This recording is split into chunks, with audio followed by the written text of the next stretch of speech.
Her love was a scam, my life was the payment. That is how I will always remember it. Not as a breakup, not as heartbreak, as a transaction. She took what she wanted and left me with the bill. My money, my peace, my reputation, my future. All gone because I believed her. All gone because I thought love meant trust. My name is Bankole. I am 32 years old. I am from Nigeria. I am the kind of person who believes in helping people. I believe if God gives you something, you should use it to lift another person.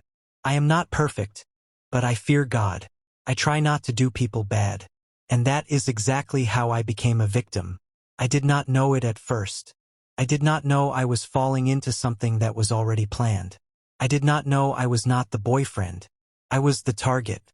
Started with a phone call and ended with police at my door. It started with "I love you" and ended with "You are under investigation for fraud." Yes, fraud. Because of a woman. Because of a woman who told me, "Baby, it is you and me forever.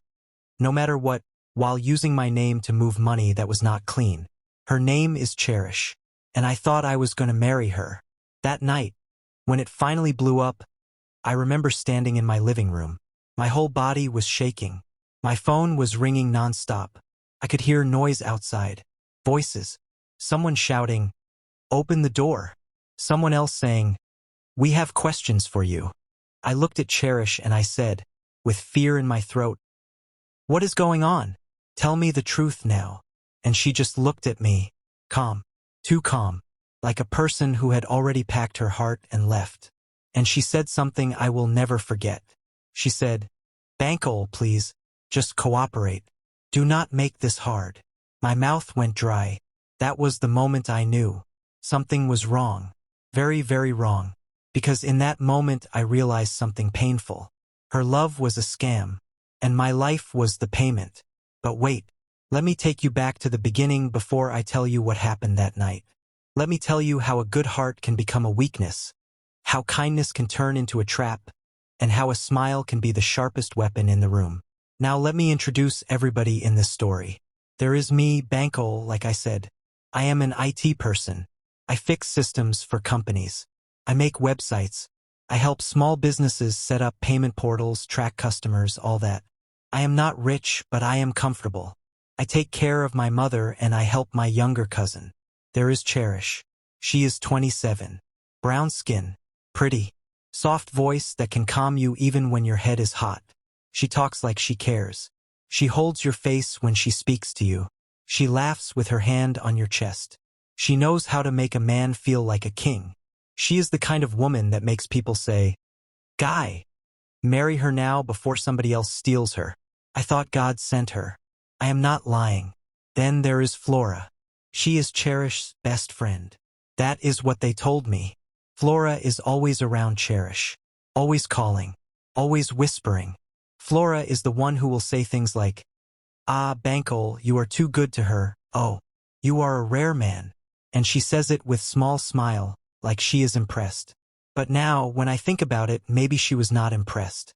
Maybe she was measuring me. And then there is Nachi. My cousin. He is 19. He lives with me. He is doing part-time classes and trying to get his life together. Sometimes stubborn, yes, but he has a good heart. He warns me sometimes. He told me once, "Brother B, I do not trust that girl." I told him, "Relax. You are young. You do not understand love yet." I wish I listened to him. So now let me tell you how it really began. It started simple. It did not look dangerous. It did not look scary. It looked sweet. One Sunday after service. That is how. It was after church. I was outside, near the car park, helping one of the older women in church carry water because the sun was hot and she was tired. I like helping people like that. I always say, if your mother is old one day, you will pray someone helps her too. That was when I heard her voice for the first time. "Sorry, please, do you know if there is Bolt around here? My phone is dead." I turned and saw her. White dress, clean face, no loud makeup, smooth brown skin. She smiled in a shy way. You know, the kind of smile that makes you feel like you should protect somebody. That was Cherish. I said, "You need a ride? I can drop you." She looked at me, like she did not want to stress me, and said, "Are you sure? I live on the island. It is far." I laughed and said, "Island is not far. You are far. You are like heaven location, but island is fine." She laughed hard. That was the first time I made her laugh like that. Her laugh was soft, but real. And I will be honest with you, that laugh did something to me. I felt light. I felt useful. I felt seen. That was the first trick. Scammers do not come to you with a gun. They come to you with need. They make you feel like you are saving them. They make you feel like God sent you to them personally.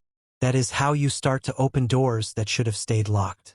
So I drove her home that day. We talked in the car like we had known each other for years. She told me she grew up in Warri but moved to Lagos to work. She said she was doing small fashion business. She said life was not easy. She said she was trying. She kept saying that, "I am trying," like she wanted me to see her as a fighter. I told her about my work. I told her about my cousin, Nachi. I told her about my mom and how I send her money every month. We talked like husband and wife on that first drive. I am serious.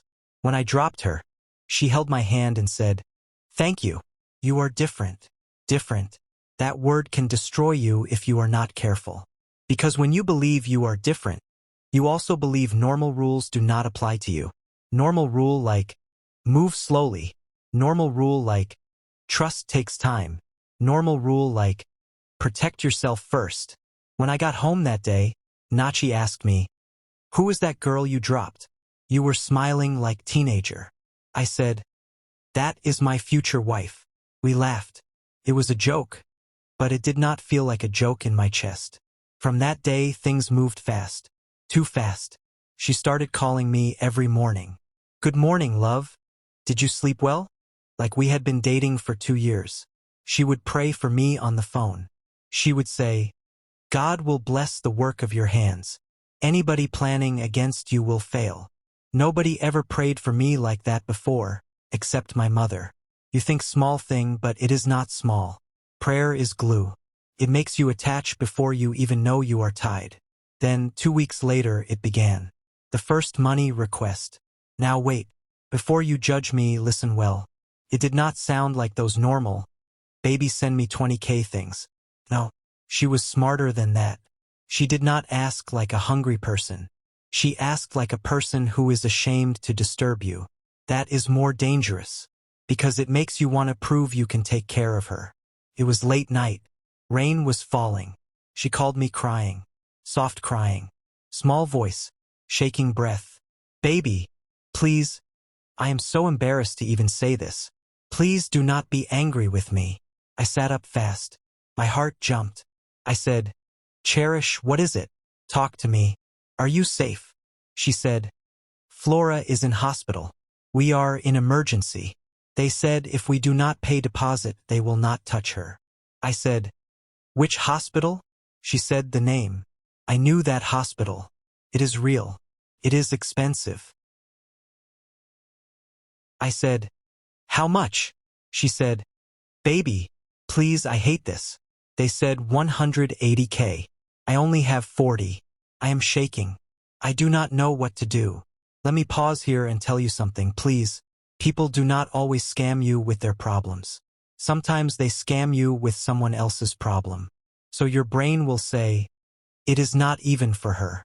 She is just helping her friend. She is kind." You understand? That night I sent the money. No argument. No thinking. I wanted to be her hero. And let me tell you something that will hurt. She thanked me in a way that made me feel like a husband, like a protector. She said, "You are my blessing. I love you." She said, "I love you," that night for the first time. 3 weeks after we met. 3. And I said it back. Because I thought it was real. That was the low moment. The soft moment. Now let me take you to the first high. The first sign. The first time I saw something was off. It was one Friday afternoon.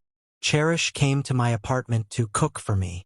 She cooked jollof rice and chicken and laughed with Nachi in the kitchen like she had lived there all her life. Everything felt warm and perfect. She even washed the plates by herself and said, "I am a wife. I am not a visitor." I swear to you, I almost proposed that day with no ring. But when she went to shower, she left her purse on the dining chair. Her purse opened a little, and something fell out. Not money, not makeup, not lip gloss, a SIM card. But not just one. Four different SIM cards in a small rubber band. All active, all different numbers, all with her name written in tiny marker on the back. And I picked them up, and I stared at them, and my heart went cold that I stood there, holding those SIM cards in my hand, frozen, for different phone numbers, all carefully labeled in her handwriting. Each one wrapped neatly in a tiny rubber band like a small secret waiting to be kept. My mind started running fast. Why would one person need for SIM cards? I wanted to believe there was a good reason. Maybe she used them for her business. Maybe one was for data, one for calls, one for family. I told myself anything that made sense, just so I would not feel the sting in my chest. I placed them back quietly before she came out. When she stepped into the living room, wrapped in my towel, smiling like sunshine, I almost forgot what I saw. Almost. She said, "Baby, come and eat before the food gets cold," and gave me a kiss on the cheek. I smiled back, pretending nothing happened. But inside I was uneasy. Later that night, when she was sleeping beside me, her phone kept vibrating under the pillow. I reached for it, but my hand froze halfway. Something in me whispered, "Do not check it." Another voice said, "Check it now." I did not. I just lay there, staring at the ceiling, listening to her soft breathing and asking myself, who is this woman really? The next morning, she woke up before me. By the time I got up, she was already dressed. She kissed me and said, "Baby, I have to rush for a meeting. A client from Abuja just landed." I asked, "What kind of meeting?" She smiled and said, "Do not worry, my love. It is business. When I am done, I will call you." And she left. That was the beginning of her disappearing act. For the next few days, she became harder to reach. Calls would ring and she would not answer. Messages left on read. Then suddenly, she would call back with a soft voice and say, "Baby, I am sorry, network was bad." Or, "I was in a meeting. You know I am working hard for us." She always had an explanation ready. Always believable. Always calm. Nachi started noticing. He said, "Brother B, that girl, she dey play you. Mark my words. I see things you do not see." I told him to mind his business. I said, "Not everyone is like those girls you see online. Cherish is different." He shook his head and said quietly, "You are the one who is different. Too soft." Those words stung. But I did not know how right he was. A few days later, Cherish came back, glowing. She had new hair, a new phone, and a new handbag. I asked, "Wow, you changed everything? Business is going well?" She laughed. "Ah, Bankole, you will not believe it. I got a huge client from Abuja. I made over 2 million naira profit." I smiled. "That is great. You deserve it." She leaned close and whispered, "I told you when I win, we win together." Then she gave me an envelope. Inside was 100,000 naira. "For you," she said, smiling. At that moment, my heart melted again. I thought maybe I was wrong. Maybe she is real. Maybe God really sent her. But good things sometimes come to distract you from the truth. That night, we went out for dinner. It was perfect. Candlelight. Music. She laughed a lot, looked beautiful, and talked about traveling together. "We should go to Dubai next month," she said, holding my hand. I was already dreaming of marriage. But while she was in the restroom, her phone rang again. Unknown number. It rang once, then stopped. Then again. Something in me snapped. I picked it up. "Hello," I said quietly. There was silence for 2 seconds. Then a man's voice said, "Cherish. Baby, why have you not called me back? You said you would send the account details tonight." My heart dropped. "Who is this?" I asked, my voice shaking. The line went dead. When she came back, I put the phone down slowly. She smiled, not knowing what I just heard. "Baby, what is wrong?" she asked. I stared at her face, that innocent smile, those kind eyes. And I said softly, "Nothing. Let us eat." I could not sleep that night. The next morning, I decided to visit her apartment for the first time unannounced. She always said she lived in Lekki, near Admiralty. I got there around 9 a.m. The compound was quiet. When I asked the security man if Cherish was around, he frowned. "Which Cherish?" I said. "Light-skinned lady, drives a black Toyota." He thought for a moment and said, "Ah, Madame Flora Day lived there, not Cherish. Flora, her so-called best friend." I gave him a small tip and asked, "You mean Cherish no day stay here?" He shook his head. "No, sir, but she day come here sometimes. Dem two day waka together." My heart started to beat fast. I called her immediately. "Baby," I said calmly. "Where are you?" She said, "At my shop." "Why?" I said, "Okay, I just wanted to see you." Her voice changed. "You are at my house, right?" I froze. "How did you know?" She laughed nervously. "Because I know you, my sweet man. You are always trying to surprise me." I wanted to push her. I wanted to say something, but I did not. I said, "Yes, I just wanted to bring you breakfast." She said quickly, "Ah, you are so sweet, but please do not stay long. My neighbor does not like visitors."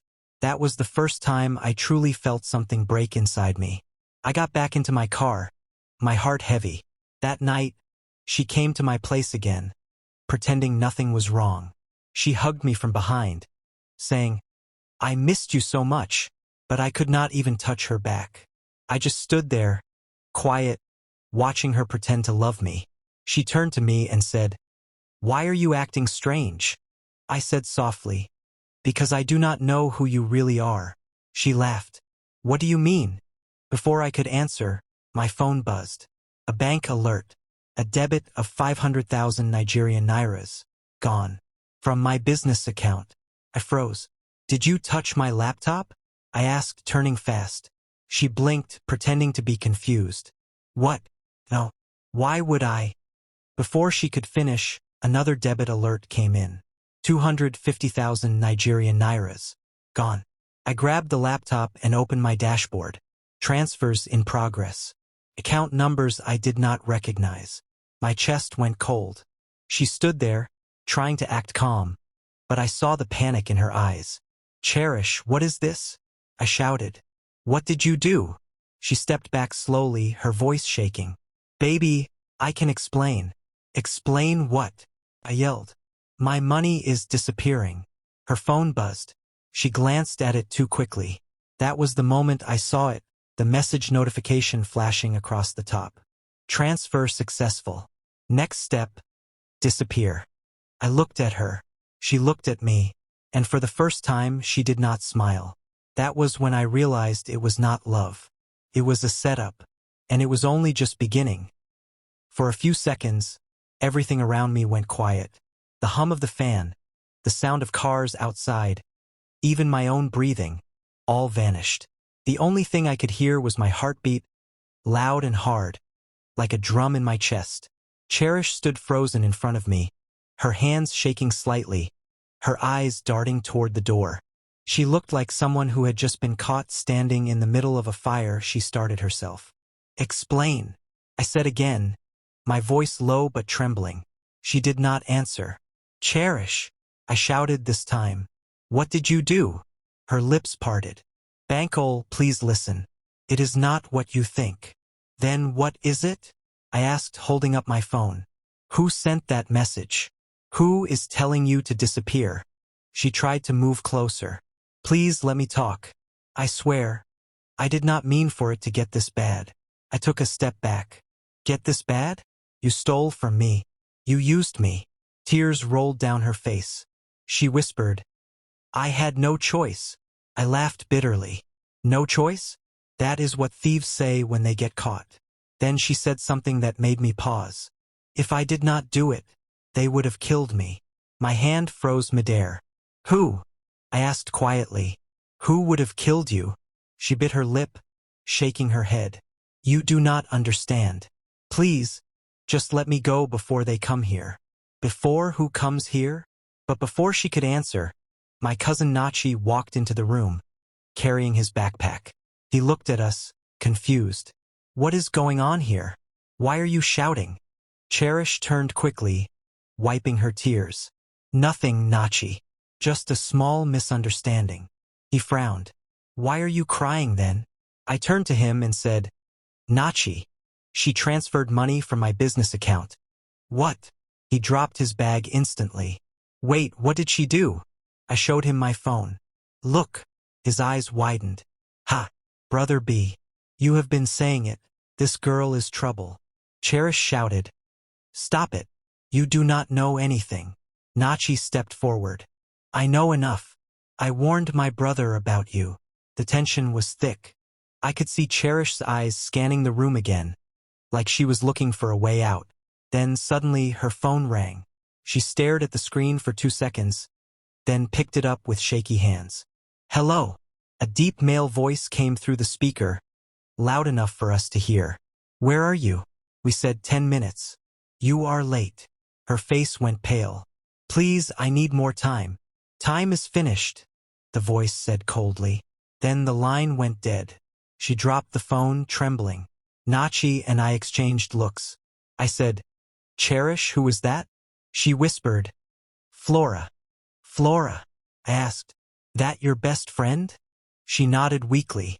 Yes, but she is not just my friend. She is my boss. Your boss? Nachi scoffed. You are joking, right? No, she said quietly, tears still falling. Flora runs a fraud ring. I help her move money through people's accounts. It started small just to survive. But then she found out I was with you, and she told me to use you. I swear, I did not want to. I stared at her, my whole body numb. So you brought me into this? You used my company account to launder money? She covered her face. I did not mean to drag you in. Flora threatened me. She said if I did not do it, she would expose me or worse. I paced the floor, hands on my head. Cherish, do you know what you have done? They can trace those transactions. I could go to jail for this. She knelt down, crying hard. Please, Bankole, help me. I will fix it. I just need one day. I will get the money back, I promise. Nachi grabbed my arm. Brother B, do not fall for this again. She is lying. She is trying to buy time. But I could not think straight. I looked at her shaking on the floor, and a part of me still wanted to believe her. That maybe she was a victim too. That maybe love had not been fake from the start. Cherish, I said quietly. If what you are saying is true, then call Flora now. Tell her to stop. Tell her to leave me out of this. She looked up, eyes wide with fear. I cannot. If she hears your voice, she will know I told you. Before I could respond, a car horn blared outside. Nachi peeped through the curtain. Brother B, there is a black Jeep outside. 2 women and 1 guy inside. One of them looks like that Flora girl I saw at the mall that day. My stomach turned cold. Cherish stood up suddenly. It is them. Please, you have to let me go. If they see me here, they will kill all of us. Kill? Nachi repeated. You are not serious. I looked outside too, and sure enough, I saw them, Flora, dressed sharp as ever, stepping out of the Jeep with 2 rough-looking men behind her. My chest tightened. Cherish ran to me, grabbing my shirt.